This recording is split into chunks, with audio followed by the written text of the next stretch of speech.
देखिए अब इसके अंतर्गत क्या पढ़ेंगे आप। इस बार को जो बजट प्रस्तुत किया गया है, पहली बात एक बात क्लियर कर लेना बेटा दीपा जी, अगली बार का हर बजट पिछली बजट से ज्यादा और कम होगा, महंगाई बढ़ी रही है, क्यों सुन रहा हो। तो जब महंगाई बढ़ेगी तो खर्चा बढ़ना ही बढ़ना है। और भारत में एक अच्छी बात तो ये, जैसे कि आपने भारत में देखा था घाटे की वित्तीय व्यवस्था थी, तो उत्तर प्रदेश भी भारत का ही राज्य है, किस पे रहेगा, घाटे की वित्तीय व्यवस्था रहेगी, ठीक है। तो तीसरा पॉइंट क्या होगा कि दो तरह की संपत्तियां होंगी हमारे यहाँ, एक राजस्व होगा और एक कौन होगा, पूंजीगत। दो तीन है, एक राजस्व और एक पूंजीगत, सब में वही पॉइंट आना फिक्स है। तो सबसे पहले ये देखते हैं कि बजट है क्या। तो इस बार का बजट पेश किया है 11 फरवरी, याद कर लीजिएगा कब पेश किए, 11 फरवरी, और वो पेश हुआ था 2 फरवरी को। ये है 11 फरवरी 2026 को उत्तर प्रदेश के वित्त मंत्री मिस्टर सुरेश खन्ना, क्या नाम है, सुरेश खन्ना, मिस्टर सुरेश खन्ना द्वारा उत्तर प्रदेश का बजट प्रस्तुत किया गया। और यह उत्तर प्रदेश का बजट जो प्रस्तुत किया गया, इसमें कुल बजट है 912,696, 9.12 लाख करोड़ रुपया। कितना, 9.12 लाख करोड़ या 912,656, क्योंकि कभी कभी एग्जाम में पूरा पूछ लेता है, जैसे कभी पूछा था जूनियर असिस्टेंट में उत्तर प्रदेश का पूरा बजट, तो सब एक एक लाइन रट कर गए थे, उसने पूरा लिख दिया। तो आप भी पूरा याद कर लेंगे, 912,656 कितना है भैया, 912,656, सुंदर, ठीक बेटा, 912,656 इतने का टोटल बजट पेश हुआ है। कहीं कहीं बजट में लिखा रहेगा, कहीं कहीं लिखेगा व्यय, क्या होता है, व्यय। तो कुल व्यय कितना होगा इस बार, 912,656। देखिए ये बार का जो बजट पेश हुआ है वो पिछली बार की बजट का कितना प्रतिशत ज्यादा है, ये भी क्वेश्चन बनेगा आपका। तो पिछली बार की बजट का ये लगभग 12.9% ज्यादा है। कितना है, 12.9% ज्यादा है। देखिए उत्तर प्रदेश का सबसे पहला बजट जो पेश हुआ था वो 14 मार्च 1952 को पेश हुआ था, और पेश करने वाले व्यक्ति थे गोविंद वल्लभ पंत। कौन थे, गोविंद वल्लभ पंत। से पहला जो बजट पेश हुआ था 14 मार्च 1952 को। पहला पेपरलेस बजट कब से शुरू हुआ, 2021-22 से। कब पेश हुआ था, 2021-22। इस बार का जो पेश हुआ वो 11 फरवरी 2026 को पेश हुआ, सुरेश खन्ना द्वारा पेश किया गया। कुल आय, कुल बजट जो है वो व्यय 912,696, ये 9.12 लाख करोड़ रुपए का बजट हमारे पास है। यानी इतना पैसे मुझे पूरे वर्ष भर में क्या करना है, फिनिश करना है, व्यय करना है, खर्च करना है। लेकिन अगर पैसा खर्च करना है तो पैसा आने का भी स्रोत होना चाहिए। तो हमारा जो आय का है वो हमारे पास आय कितना, 8.48 करोड़ लाख करोड़, कितना 8.4। देखिए हम व्यय कितना कर रहे हैं, 9.12 लाख करोड़, और हमारे पास आय कितनी की है, 8.48, कितना 8.48। तो ये पैसा जो हमारे अंतर है, ये अंतर जो है इसको कहते हैं घाटा। क्या बोलते हैं, घाटा। यानी घाटा का मतलब यह हो गया कि हम जितना खर्च करेंगे उतना हमारे पास इनकम नहीं है। तो इन घाटों की पूर्ति के लिए करें क्या, हम इन घाटों की पूर्ति के लिए हम सबसे पहला काम करते हैं कि हम किसी से उधार ले लेते हैं।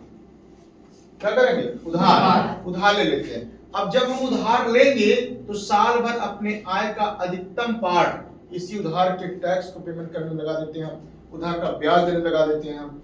तो जो हमारे इनकम का कोई स्रोत नहीं बनता, क्योंकि जो पूंजी हमारे पास होती है हम दो तरह की पूंजी लगाते हैं। जैसे आप ही लोग यहाँ बैठे, मैंने उसमें बताया था केंद्रीय बजट में हमारे पास दो तरह की पूंजियां होती हैं। एक ऐसी पूंजी होती है जिसके हमें कोई भी प्रॉफिट नहीं होता, और एक ऐसी पूंजी होती है जिससे हमें प्रॉफिट होता है। जैसे आपके घर अगर इनकम कुछ भी हो रहा होगा तो 2 भागों में बटेगा, और किन किन भागों में बढ़ता है, वो एक भाग बटेगा जिसको आप लोग खाओगे, केवल खाना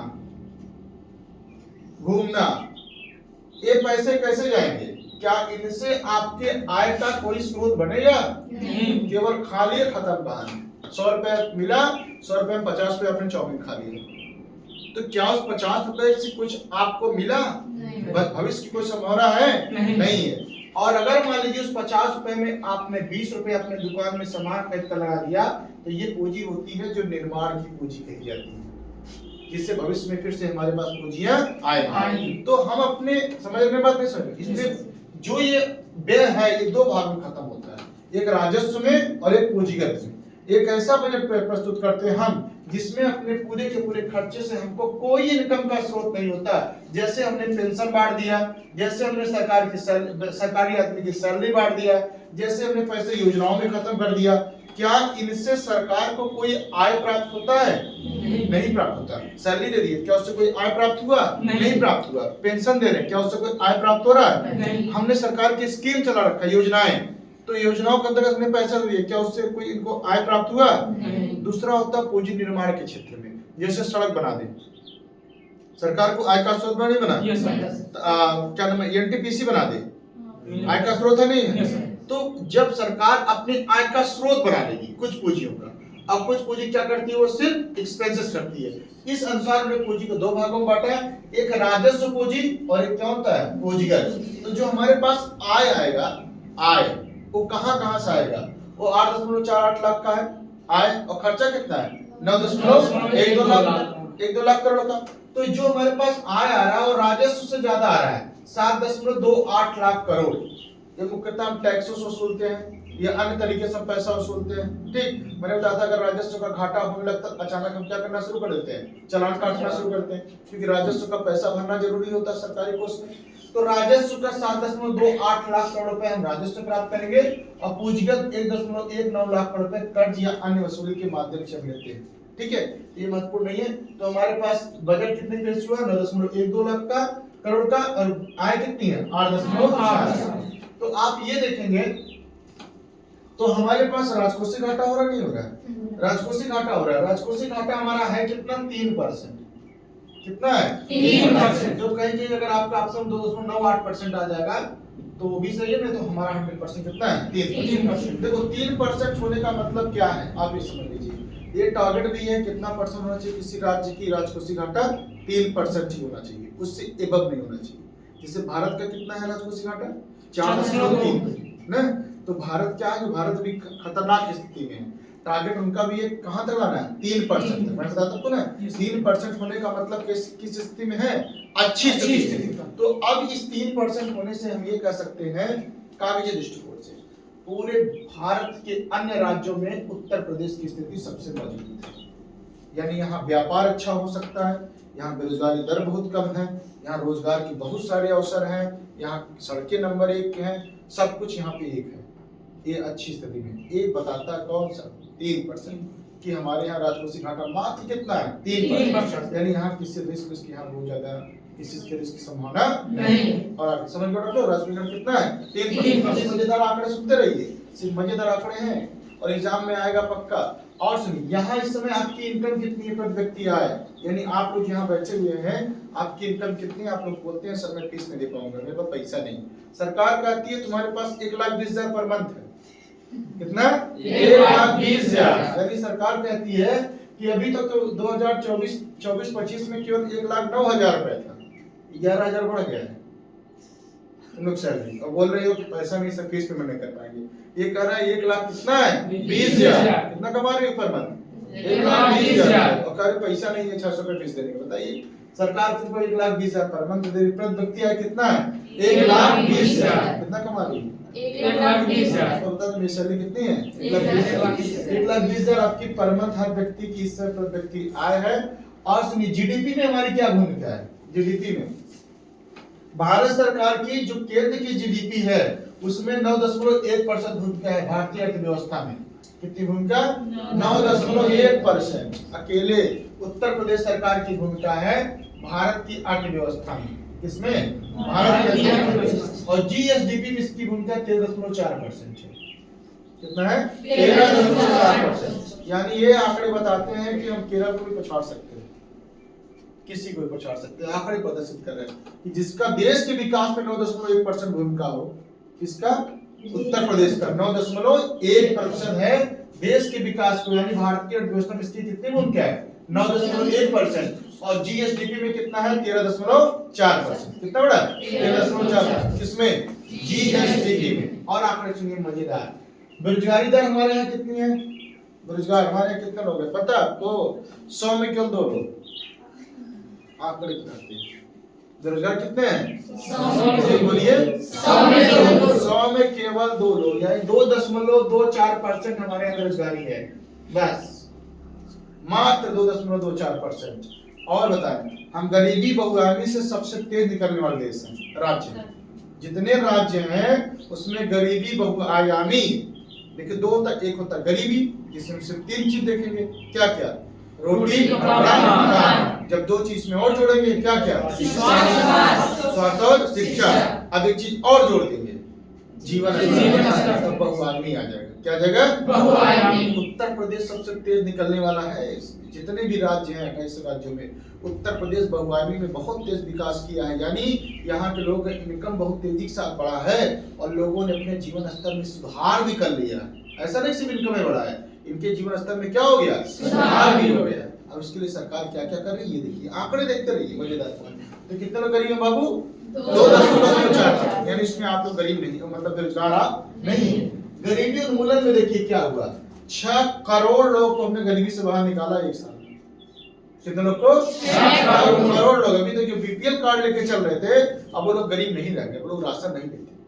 ऐसा सरकार कह रही है कि ये सब लोग गरीबी रेखा से क्या हो चुके हैं, बाहर। कितने करोड़ लोग, 6 करोड़। इतना कई देश की आबादी होगी, 6 करोड़ लोग को हमने गरीबी रेखा से क्या कर दिया, बाहर। और फिर क्वेश्चन कर रखिएगा कि गरीबी रेखा बहुआयामी क्षेत्र, वर्ड याद कर लीजिएगा, गरीबी रेखा बहुआयामी हम 6 आंकड़े ले चलेंगे, क्या क्या, रोटी मकान शिक्षा स्वास्थ्य जीवन स्तर।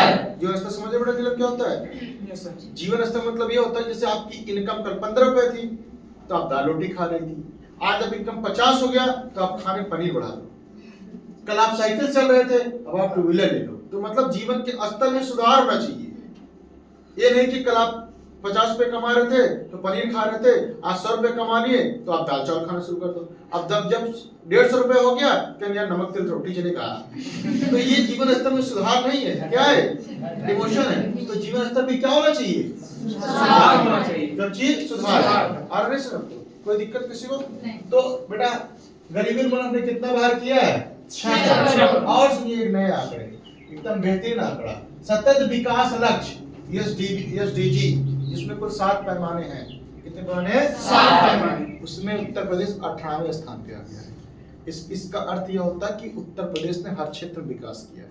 सतत विकास लक्ष्य का अर्थ होता है उत्तर प्रदेश ने शिक्षण विकास किया है, उत्तर प्रदेश ने स्वास्थ्य विकास किया है, उत्तर प्रदेश ने परिवहन विकास किया है, उत्तर प्रदेश ने डेवलपमेंट इंफ्रास्ट्रक्चर विकास किया है, आईटी क्षेत्र में विकास किया है, रोजगार के क्षेत्र में विकास किया है। हमारे यहाँ उत्तर प्रदेश ने हर क्षेत्र में विकास किया है। जो 29वें स्थान पर था अभी तक 2024-25 में, 26-27 में किस स्थान पहुंच गया, 18वें स्थान पे। किस स्थान पे, 18वें स्थान पे, यानी 11 स्थान पे प्रोग्रेस किया है। कितने स्थान की, 11। सोचते आप लोग कह रहे उत्तर प्रदेश विकास नहीं कर रहा, उत्तर प्रदेश की तरफ बढ़ रहे हैं हम, और आप उत्तर प्रदेश के लिए।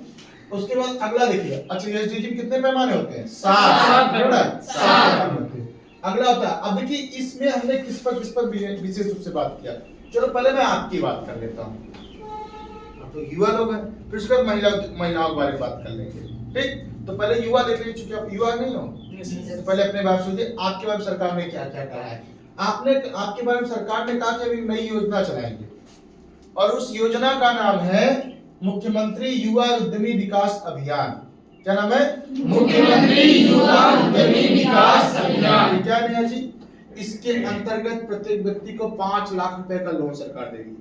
कितने लाख का, 5 लाख, और उस पर कोई ब्याज नहीं देना पड़ेगा। यानी अगर 5 लाख रुपए का लोन मिले और कोई ब्याज न देना पड़े तो कोई लोन लेगा।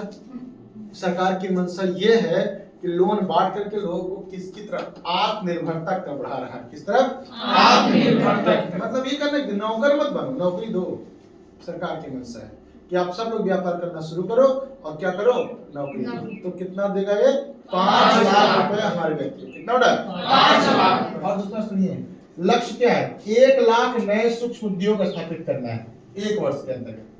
1 लाख नए सूक्ष्म उद्योग। उसके बाद कुछ चीजों में नंबर 1 हम पहुंच गए, किसमें, मनरेगा में। मनरेगा में उत्तर प्रदेश पहले स्थान पे है। इसमें मनरेगा में कोई काम नहीं है तो चलो मनरेगा लगाओ, काम पर जाओ। तो आप लोग मनरेगा के अंतर्गत सबसे उत्तर प्रदेश किस स्थान पे है, पहले स्थान पे। तो आप लोग का नाम तो मनरेगा में चल रहा है, नहीं। तो आप लोग मनरेगा अप्लाई नहीं है ना। तो मनरेगा में यूपी का प्रथम स्थान है। और एक योजना और चल रही है, टैबलेट बट रहा था आप लोग को, मोबाइल फोन भी बट रहा था आपको, तो आप लोग आज का युवा उसका खूब उपयोग कर ही रहा है, अच्छे से पिक्चर देख रहा है और फोन से बात कर रहा है, चैटिंग कर रहा है, नए नए प्रोग्राम डाउनलोड कर रहा है, ठीक है, नहीं तो ले जाकर घर में रखा है कहीं 10,000 का, ठीक। तो इसके लिए सरकार क्या कर रही है, 2374 करोड़ रुपए दी है। कितना दी है? 2374। स्वामी विवेकानंद योजना, क्या नाम है? स्वामी विवेकानंद योजना के अंतर्गत वो युवाओं को स्मार्टफोन और क्या बांटेगा? ये हो गया युवाओं के लिए कार्य मुख्य रूप से। क्या होगा? 5 लाख का लोन फ्री, नौकरी बात नहीं किया गया, 5 लाख का लोन फ्री। उसके बाद मनरेगा में नंबर 1 स्मार्ट टैबलेट बांटा जाएगा स्वामी विवेकानंद के अंदर। महिलाओं को बड़ा ध्यान दिया गया है स्मार्ट टैबलेट में, बहुत ध्यान दिया गया। पहले उनकी शादी करा दिया जा रहा है और जो विवाह की राशि अभी तक इनको मात्र 50,000 रुपए मिलता था, शादी अनुदान, सुने नहीं सुने? शादी का अनुदान जो 50,000 रुपए मिलता था, अब इनको मिलेगा 1 लाख रुपया। कितना मिलेगा? 1 लाख। कितना था? 50,000 और अब कितना मिलेगा? 1 लाख रुपया। कितना मिल जाएगा? 1 लाख। क्लियर हो गया? पहले कितना मिलता था इनको? 50,000। पहले महत्वपूर्ण क्वेश्चन छोड़ा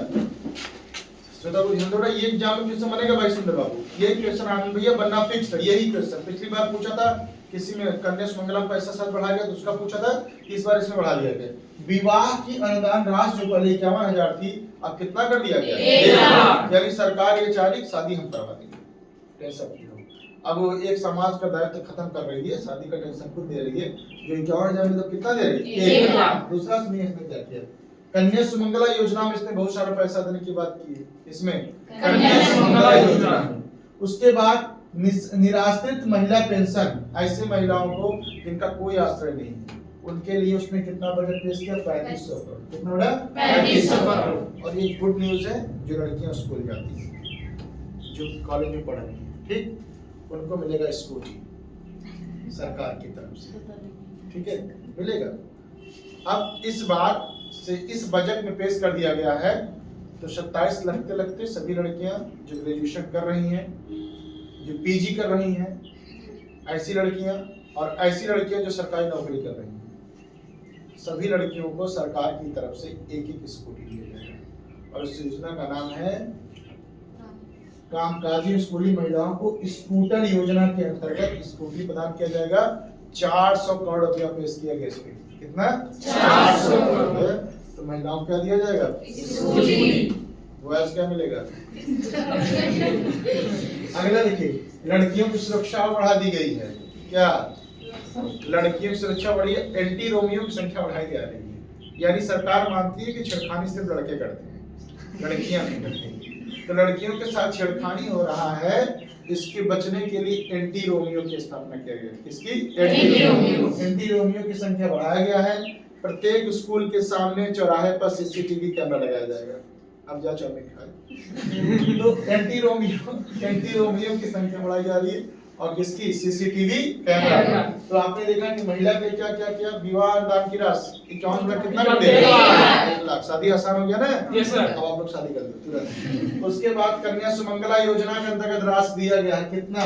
4,000। अभी शादी मत करो, रुक जाओ। क्यों? क्योंकि अभी स्कूटी लेने के बाद तब करना, ठीक? और स्कूटी मिल गई तो खुशी जाओगे ससुराल। तो अभी कामकाजी स्कूटी, अब जो स्कूली महिलाएं हैं, बच्चियां हैं, उनको क्या सरकार देगी? स्कूटी योजना का 400 करोड़ में बांट रही है। एंटी रोमियो और सीसीटीवी का विकास किया जाएगा ताकि लड़कियों को सुरक्षा का महसूस कराया जा सके। तो महिला और युवा लोग जाएंगे और हम जैसे बुजुर्ग लोग जाएंगे, हम लोग के लिए क्या किया गया है, ठीक है। 2 क्वेश्चन देकर अपने अब देखिए। उसके बाद अगला पॉइंट आते हैं, चलो थोड़ा बहुत पढ़ भी लेते हैं। शिक्षा में 3 नए विश्वविद्यालय की स्थापना कर रहे हैं। कितने विश्वविद्यालय की? 3 नए। इसका क्वेश्चन एग्जाम में आएगा बेटा पक्का। जैसे अभी तक जो आपने पढ़ा इसमें 3 क्वेश्चन महत्वपूर्ण बन गया। एक टोटल कितने का है? 9.12 लाख करोड़। दूसरा होता है विवाह अनुदान राशि 51,000 बढ़ा के कितने कर दी? तीसरा महत्वपूर्ण क्वेश्चन बनेगा आपका, इसमें जो था नई योजना, जिसके अंतर्गत मुख्यमंत्री युवा उद्यमी योजना के अंतर्गत जो लोन दिया जा रहा है वो कितने लाख का है? 5 लाख। 5 लाख। लड़के रोजगार पैसा ले लेंगे, रोजगार से नहीं। अब शिक्षा में क्या किया गया? 3 नए विश्वविद्यालय का स्थापना। कितने? 3 नए। कहां? एक मिर्जापुर, एक मुरादाबाद, एक बलरामपुर। कहाँ का? मिर्जापुर, मुरादाबाद, बलरामपुर। ये पक्का कर करना कि मिर्जापुर, मुरादाबाद और बलरामपुर। मिर्जापुर के विद्यालय क्या नाम है? माँ विंध्यवासिनी विश्वविद्यालय। क्या नाम है? माँ विंध्यवासिनी विश्वविद्यालय। मुरादाबाद का नाम है गुरु जम्भेश्वर। क्या नाम है? गुरु जम्भेश्वर। बलरामपुर का नाम है माँ पटेश्वरी। माँ पटेश्वरी वहाँ ये ठीक। तो बलरामपुर में कौन है? माँ पटेश्वरी। और विंध्याचल में पटेश्वरी। मिर्जापुर में कौन है? माँ विंध्यवासिनी भाई विंध्याचल वाले वही है मिर्जापुर में। और मुरादाबाद में कौन है? गुरु जम्भेश्वर। क्या बेटा? गुरु जम्भेश्वर। और क्वेश्चन का बाबू इसके सिवा दो 50 इस सब के लिए 50+ करोड़ बजट है। इसके सिवा अत्यधिक शाहजहांपुर में और भदोही में भी नया विश्वविद्यालय खोला जाएगा। कहाँ कहाँ? शाहजहांपुर। इस बार के बजट में शिक्षा पर बहुत विशेष ध्यान दिया गया है। ठीक, अगला चलता है। अगले पॉइंट पर क्या ध्यान देते हैं? बुनियादी ढांचा उद्योग। ठीक है, हमने किस पे ध्यान दे दिया? युवा पे और नहीं बता रही है स्कूटी मिलेगा। महिला उद्यमी पर पहले आपको स्कूटी लेना है, फिर क्या करना है? शादी करना है। स्कूटी योजना के अंदर फिर आएगा, फिर 51,000 रुपया कितना लेना है? 1 लाख। पक्का लेना है? हाँ लेना है पक्का। तो 51,000 कितना लेना है? 1 लाख। ठीक है, क्या है ये? विवाह अनुदान। शादी करो तभी अनुदान मिलेगा, वैसे नहीं मिलेगा ये। उसके बाद अगला देखते हैं बता। अब देखिए बुनियादी ढांचा हम क्या बात करें? बुनियादी ढांचा के अंतर्गत हम ऐसे चीजों का निर्माण करते हैं जिसके माध्यम से बेटा हमें इनकम हमेशा मिलता है। ये तो पैसे खत्म कर रहे हैं ना, इससे हमें कोई इनकम मिले क्या? नहीं। कोई हमें स्रोत मिल रहा है क्या? नहीं। चुनाव में हमें मतदान मिल जाता है, बस किसी कोई स्रोत नहीं है। लेकिन कुछ ऐसे भी तो काम करने हैं जिससे देश में इनकम आए। पता चला कोई बढ़ते नहीं, इनकम कहाँ से आएगा? तो उसके लिए बुनियादी ढांचा मजबूत करना होता है। तो हम निर्माण किसका करेंगे? एयरपोर्ट का। निर्माण किसका करेंगे? एक्सप्रेसवे का। निर्माण किसका करेंगे? एनटीपीसी का। निर्माण किसका करेंगे? अस्पताल का। निर्माण किसका करेंगे? विद्यालय का। ये सब इनकम के स्रोत है भाई, हमारे यहाँ इनकम आएगा देश में। तो हमने क्या किया कि हमने एयरपोर्ट बनवाया, जीवन एयरपोर्ट। कहाँ बनता है? नोएडा में। नोएडा। ठीक है, अब रनवे की संख्या 2 से कितना हो जाएगा? 5। कितना हो जाएगा? 5। जो एक्सप्रेसवे बन रहे हैं, एक्सप्रेसवे एक बात क्लियर करिए बेटा, लैंड लॉक्ड प्लेस में व्यापार करने में उत्तर प्रदेश प्रथम स्थान पे है। अब आप ये समझेंगे लैंड लॉक्ड प्रदेश कहते हैं किसको? ठीक, एक क्वेश्चन महत्वपूर्ण है। लैंड लॉक्ड प्लेस के मामले में व्यापार करने में उत्तर प्रदेश प्रथम स्थान पे। लैंड लॉक्ड प्लेस कहते हैं किसको? नीलम बाबू कहते हैं इसको बेटा कि जिन राज्यों की सीमा किसी भी समुद्री क्षेत्र से मैच नहीं करती, मिलती नहीं। समझे मेरी बात को? जिन राज्यों की सीमा किसी समुद्री सीमा से मिलती नहीं, उसे क्या बोलते हैं? Land locked. क्या उत्तर प्रदेश सीमा किसी समुद्री सीमा से मिल रही है? नहीं। तब भी व्यापार करने में उत्तर प्रदेश नंबर 1 पे है। क्यों नंबर 1 पे है? इसके पीछे कारण क्या बता रहे हैं? इसके पीछे कारण बता रहे हैं 2 चीजें। हमारे यहाँ एक्सप्रेसवे बहुत है, सड़कें हमारे यहाँ बहुत अच्छी है, देख ही रहे होंगे आप लोग। तो हाईवे को देख कर गाँव चले सड़क समझ में आ जाएगा। तो हाईवे हमारे यहाँ बहुत अच्छे हैं। ठीक, सड़क जो हमारे राष्ट्रीय यहाँ लिखा गया एक्सप्रेसवे हमारे यहाँ बहुत अच्छे हैं। एक्सप्रेसवे अच्छे होने के पीछे कारण क्या होता है? आप देखिए एक्सप्रेसवे के किनारे औद्योगिक कॉरिडोर स्थापित किया जा रहा है, जितने एक्सप्रेसवे हैं। तो अब इस एक्सप्रेसवे के बगल में कोई उद्योग स्थापित होगा, तो चूंकि एक्सप्रेसवे बहुत बेहतरीन बना हुआ है, तो हम सभी शहरों को जोड़ रखे हैं, मुंबई को जोड़ रखे हैं, उत्तर प्रदेश जोड़ रखे हैं, कानपुर शहरों को आपस जोड़ रखे हैं। तो हमारे जो एक्सप्रेसवे है वो बहुत तेजी के साथ इन सामानों को पहुंचा देती है समुद्री स्थान तक। हमारे यहाँ कार्गो बहुत तेज है, यानी NW1 बना हुआ है इलाहाबाद से हल्दिया, ये भी बहुत तेज कार्य कर रहा है। तो क्या करता है, जिन सामानों को जहां से निर्यात करना होगा उन स्थानों पे बहुत तेजी के साथ पहुंचने में सक्षम होता है, सक्षम हो जाता है। क्यों? क्योंकि हमारे यहाँ एक्सप्रेसवे बहुत ज्यादा है। तो लैंड लॉक्ड प्लेस में व्यापार करने का पहला स्थान किसका है? लैंड लॉक्ड का मतलब समझ गए आप ना? जिनका सीमा किसी समुद्री क्षेत्र से मिलता है। उसके बाद सुनिए, व्यापार में तो हमने कुछ स्थान नंबर 1 पे है। जैसे पूरे भारत में मोबाइल का सबसे ज्यादा व्यापार कहाँ होता है? उत्तर प्रदेश से। पूरे भारत का 65% मोबाइल का व्यापार कहाँ से हो रहा है? उत्तर प्रदेश। यूपी को मोबाइल का हब कहा जाता है। इसको यूपी को, यानी सब ज्यादा कंपनी कहाँ स्थापित है? यूपी में। 65% मोबाइल जो विदेशों में जा रही है जो अन्य देशों में जा रही है, भारत में भी वितरित हो रही है, उसका निर्माण कहाँ हो रहा है? यूपी मोबाइल का हब बन चुका है।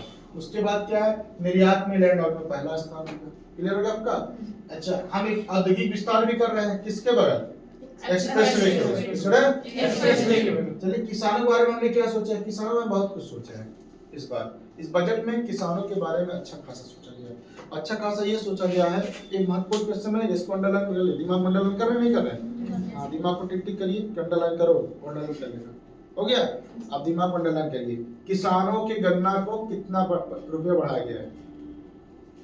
गन्ने की एमएसपी को निम्नलिखित पूछेगा, गन्ने की एमएसपी में वृद्धि कितने की है? पहला ऑप्शन फर्स्ट 20 रुपया, ऑप्शन सेकंड 30 रुपया, ऑप्शन थर्ड 40 रुपया, ऑप्शन फोर्थ 50 रुपया। कुछ बच्चे से झुक के देख रहे हैं, देखिए दिख गया तो बता दें, दिखेगा नहीं इसलिए लाइट लगा रखी, चमका रहा है। कितना बढ़ा है? 30 रुपया। कितना बढ़ा? 30 रुपया बढ़ा हुआ है। इतना बढ़े, कितना बढ़ गया? 30 रुपया। अगला महत्वपूर्ण क्वेश्चन बनता है, 30 रुपया बढ़ा गया। अब इससे क्या होगा? किसानों की आय अत्यधिक बढ़ेगी। 30 रुपया प्रति कुंतल बढ़ा है। कितना बढ़ा है? 30 रुपया प्रति कुंतल इनका इनकम बढ़ा हुआ है गन्ना के मूल्य में। और सुनिए, सिंचाई मुक्त हो गई।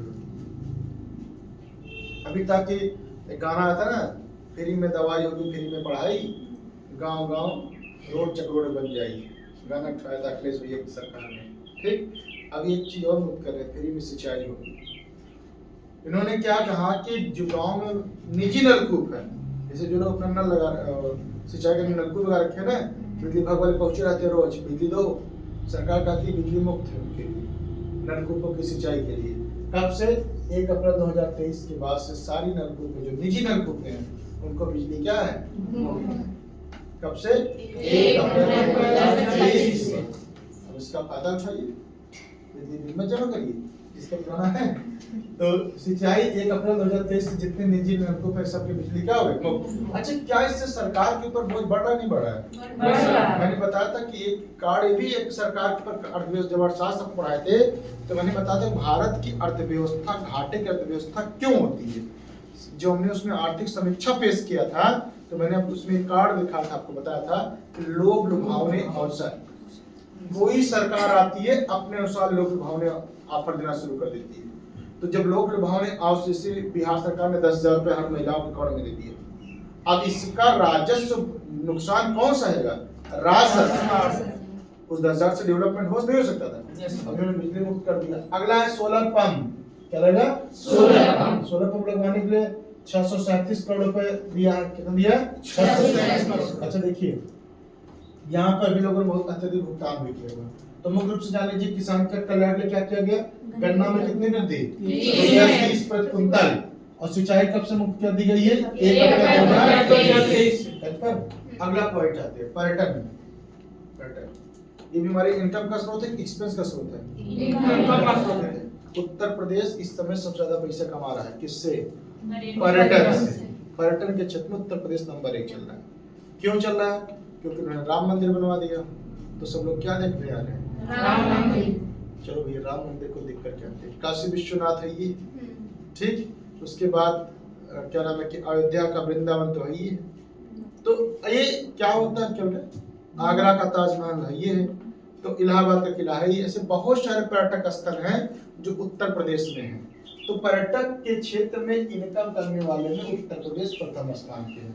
किस स्थान पे है? प्रथम स्थान पे। सब ज्यादा इनकम कौन कर रहा है इस समय? तो जिसका ट्रिक था आपको याद होगा, कुंभ महामेला का उसका एक थीम थी, यूपी नहीं देखा तो कुछ भी नहीं देखा। ये थीम थी विदेशियों के लिए। जब पर्यटन होता, पर्यटन विभाग ने अपना दिखाया था टैगलाइन, घर की थीम होती है ना, इसमें उसकी थीम थी क्या? यूपी नहीं देखा तो क्या देखा? हाँ, यूपी नहीं देखा तो कुछ भी नहीं देखा। तो ये यूपी ने देखा तो कुछ भी देखा। तो जो पर्यटन आया तो पहले कहाँ चलेगा? उत्तर प्रदेश में। अच्छा, पर्यटन लोग आएंगे तो इससे बहुत सारे अवसर बढ़ते हैं। कैसे? पहली बात तो रोजगार के अवसर बढ़े नहीं बढ़ेंगे? बढ़ेंगे। इसलिए देखिए, इस बार आर्थिक से भारत के जब केंद्रीय बजट पेश किया गया था तो उसमें ये भी कहा गया था कि हम गाइडर प्रशिक्षित करेंगे ताकि उनको अच्छी जानकारी रहे। तो जब जो कोई लोग विदेश से आते हैं, जैसे मान लीजिए सुजानगंज गौरी शंकर धाम को दर्शन करने को या दर्शन का देखने के लिए आएगा, अगर मान लो कोई देखने के लिए आ गया और यहाँ कोई व्यक्ति बोलने वाला अच्छा एक्सपर्ट है तो विदेशों से जो 10 रुपए के सामान 50 में बेच देगा। अब जब यहाँ पे लोग आएंगे, जैसे देखिए एक छोटा सा मंदिर आपके यहाँ है गौरीशंकर धाम, इससे कितने लोगों को रोजगार मिला होगा आप खुद कल्पना कर सकते हैं। जब मेला लगता है तो कितनी दुकान लग जाती है, 400-500 की लगी नहीं जाती। तो उनके घर का स्रोत का मेन स्रोत क्या बना, इनकम का, वही दुकान ही तो, मेला में नहीं बना। तो पर्यटन सबसे बड़ा स्रोत है रोजगार का, इसका रोजगार। दूसरा क्या होता है, देश की अर्थव्यवस्था को डेवलप करती है। जैसे कि थाईलैंड, स्विट्जरलैंड, ये किस पे चल रहे हैं, सिर्फ पर्यटन।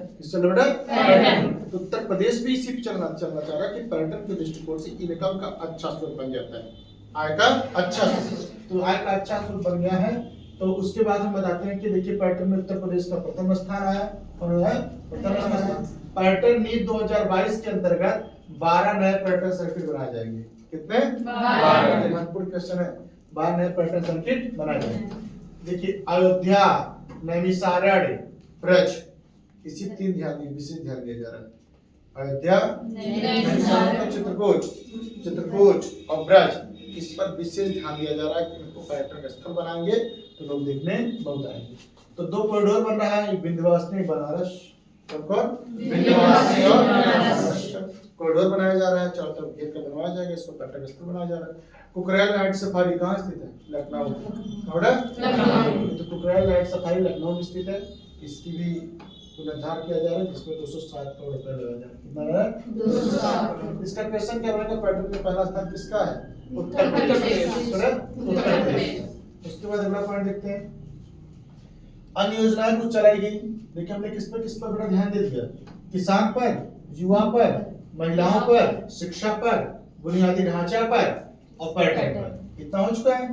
अब अन्य कुछ है, देखिएगा सरदार पटेल एम्प्लॉयमेंट जोन में 575 करोड़ रुपए, कोई महत्वपूर्ण नहीं है।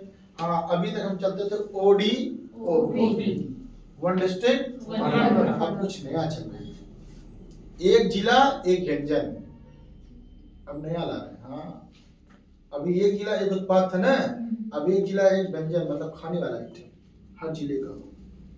अब किस जिले का क्या प्रसिद्ध है उस अनुसार उसका बढ़ावा किया जाएगा, इससे लोग उससे खाने के लिए आएंगे। जैसे सुजानगंज का आइटम बम बहुत प्रसिद्ध है और लोग इसको खरीदने खाने के लिए पता कहाँ चले आ रहे हैं, और जो लोग यहाँ के हैं वो खाना नहीं चाह रहे हैं,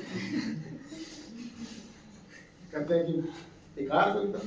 और जिनको बाहर वाले क्या बताएंगे, चलो। फिर वही बात है, जयपुर की इमरती न बहुत प्रसिद्ध है, बाहर जाकर चर्चा कराइए, जयपुर यहाँ पे इमरती लेता आएगा। और अपने यहाँ क्या है कि जब तबाह की खाए, तो जो अपने यहाँ का है उसको हम जान ही नहीं। तो इस चीज को वर्चस्व बढ़ाने के लिए देखिए सरकार का मंशा क्या, प्रोडक्ट अच्छा होना चाहिए, व्यंजन अच्छा हो तो लोग आपके यहाँ आएंगे, व्यापार करने भी आएंगे। पहली चीज तो व्यापार बढ़ा, मुख्य मंशा सरकार का व्यापार बढ़े, अर्थव्यवस्था मजबूत होगी भारत। उत्तर प्रदेश अर्थव्यवस्था मजबूत होगी तो भारत की अर्थव्यवस्था मजबूत होगी। ठीक, तो उन्होंने क्या किया है कि एक जनपद एक व्यंजन की शुरुआत की, 75 करोड़ रुपए प्रत्येक जिले को देगा। कितना? 75। ग्रीन हाइड्रोजन का 2 सेंटर ऑफ एक्सीलेंस स्थापित किया गया। अंतर्राष्ट्रीय सहकारिता वर्ष 2025 डिक्लेयर किया गया था, अंतर्राष्ट्रीय सहकारिता वर्ष। इसकी शुरुआत किसने किया था? उत्तर प्रदेश में। किसने किया था? उत्तर प्रदेश। इसकी पहल करने वाला पहला राज्य कौन रहा था? उत्तर प्रदेश। अब देखिए ये सहकारिता का वर्ष मतलब क्या होता है, मिलकर काम करना। क्या होता है? मिलकर काम करना। बचपन में आप लोग एक चीज पढ़ाया गया था, आपको हमेशा कहा जाता है यूनिटी हैव द पावर, ये बचपन पढ़ाया जाता है हमेशा। अगर आप कोई भी काम मिलकर कर रहे हो तो जल्दी सफलता मिलेगी। जैसे स्टडी कर रहे हैं आप लोग ने, स्टडी में भी अगर आप 4 बच्चे मिलकर पढ़ रहे हो तो सिलेक्शन जल्दी होगा 100%। तो ये भी बता रहा है सरकार भी, सहकारिता से काम किया जाएगा। 4, 5, 10 लोग मिलकर के व्यापार को शुरू करें, उसे सहकारिता कहा जाता है। सहकारिता। अगला ये बजट बताता है कि हम किन किन चीजों के उत्पादन में नंबर 1 पे हैं। खाद्यान्न के उत्पादन में बोलो, दूध के उत्पादन में, आलू, गन्ना, गेहूं और अमरूद उत्पादन किस स्थान पे? पहले। ठीक, ये बताता है कि हम किन स्थानों पे नंबर 1 स्थान पे।